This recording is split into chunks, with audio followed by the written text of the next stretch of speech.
बुधनी विधानसभा seat पर होने वाले उपचुनाव में इंडिया गठबंधन में तकरार आ गई है। कांग्रेस के बाद अब इस सीट पर समाजवादी पार्टी ने भी अपना प्रत्याशी उतार दिया है, यानी अब इस सीट पर त्रिकोणीय मुकाबला हो चुका है।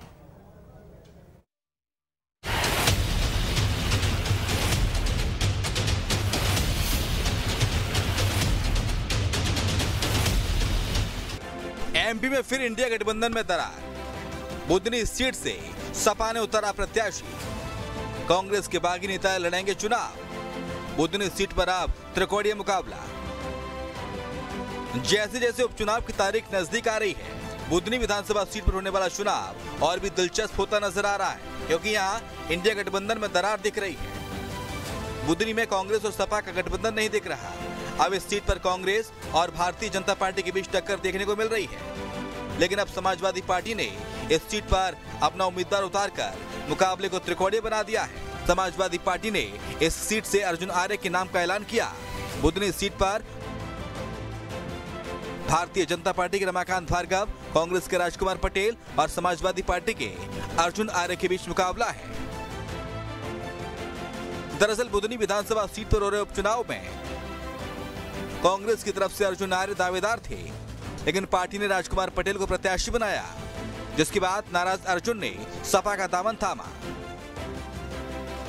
बता दें, इससे पहले भी अर्जुन आर्य सपा में रह चुके हैं। 2018 के विधानसभा चुनाव में भी अर्जुन आर्य का नाम कांग्रेस की तरफ से खूब चर्चा में था, लेकिन कांग्रेस ने तब अरुण यादव को चुनाव लड़वाया था, जबकि 2023 में विक्रम मस्ताल को यहां से चुनाव लड़वाया था।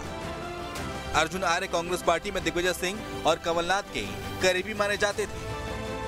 बता दें कि बुधनी सीट से विधायक रहे पूर्व सीएम शिवराज सिंह चौहान के सांसद बनने के बाद यहाँ उपचुनाव हो रहा है। बुधनी विधानसभा सीट भाजपा का मजबूत गढ़ मानी जाती है। बुधनी शिवराज सिंह चौहान की सीट मानी जाती है। बुधनी में अब तक 16 चुनाव हो चुके हैं। अहम बात यह है कि यहाँ पर बीजेपी 7 बार जीती, तो वहीं 5 बार शिवराज सिंह चौहान विधायक बने। कांग्रेस ने 5 बार जीत हासिल की। एक बार जनता पार्टी और जनसंघ ने चुनाव जीता और 2 बार निर्दलीय उम्मीदवार ने जीत हासिल की। अर्जुन आर्य के सपा के टिकट पर चुनाव लड़ने की वजह से अब बुधनी में उपचुनाव त्रिकोणीय हो सकता है, क्योंकि अर्जुन भी स्थानीय नेता हैं, जबकि भाजपा प्रत्याशी रमाकांत भार्गव भी लोकल प्रत्याशी हैं और सांसद रह चुके हैं, जबकि कांग्रेस प्रत्याशी राजकुमार पटेल यहां से विधायक रह चुके हैं। ऐसे में मुकाबला दिलचस्प होने की उम्मीद दिख रही है।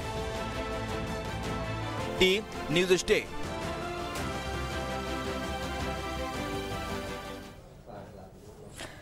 तो बुधनी उपचुनाव को लेकर कांग्रेस ने भी प्रत्याशी का ऐलान कर दिया है और कांग्रेस ने यहां से पूर्व शिक्षा मंत्री राजकुमार पटेल को प्रत्याशी बनाया। टिकट मिलने पर राजकुमार पटेल ने प्रसिद्ध देवी धाम सलकनपुर पहुंचकर मां बिजासन की पूजा अर्चना की है और जीत की कामना की, जिसके बाद राजकुमार पटेल सलकनपुर, रहेटी, मालीवाया, बोरी, सेमरी पहुंचे और जहां उन्होंने कांग्रेस कार्यकर्ताओं और आम लोगों से मुलाकात की है। इस दौरान उन्होंने कहा कि कांग्रेस बुधनी में पूरे दमखम के साथ चुनाव लड़ रही है और इस दौरान उन्होंने खाद की समस्या को लेकर सवाल खड़े किए हैं। उन्होंने कहा कि वो खाद, महंगाई समेत आम लोगों की समस्याओं को लेकर जनता के बीच जाएंगे।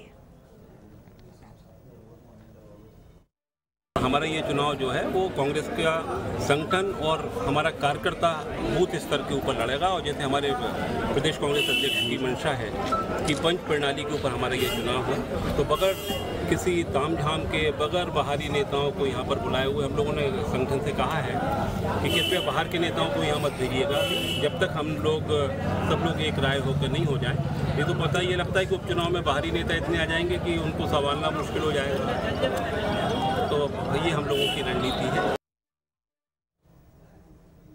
उपचुनाव को लेकर शिवराज सिंह चौहान का बड़ा बयान। भारतीय जनता पार्टी चुनाव के लिए तैयार है। शिवराज सिंह द्वारा बड़ा बयान दिया गया है। बुधनी और विजयपुर का चुनाव जीतेंगे, शिवराज द्वारा बड़ा बयान दिया गया है। रामनिवास रावत बहुमत के साथ जीत दर्ज करेंगे, तो बड़ी जानकारी सामने आ रही है। जिस तरह से हम देख रहे हैं कि मध्य प्रदेश में उपचुनाव होना है और 23 नवंबर को रिजल्ट आएंगे, 13 नवंबर को चुनाव होना है, उसको लेकर भारतीय जनता पार्टी द्वारा जीत का आश्वासन भारतीय जनता पार्टी द्वारा दिया जा रहा है। भारतीय जनता पार्टी पूरी तरह से तैयार है, जनता बीजेपी के साथ है और भारी बहुमत से बुधनी का उपचुनाव भी हम जीतेंगे और केवल बुधनी नहीं, विजयपुर भी हमारे योग्य प्रत्याशी मंत्री श्री रामनिवास रावत वो भी भारी बहुमत से चुनाव जीतेंगे। डबल इंजन की सरकार के काम का जनता में असर है, प्रधानमंत्री नरेंद्र मोदी जी में विश्वास है और यहाँ मोहन जी भी बहुत अच्छा काम कर रहे हैं, तो हम दोनों जगह जीतेंगे।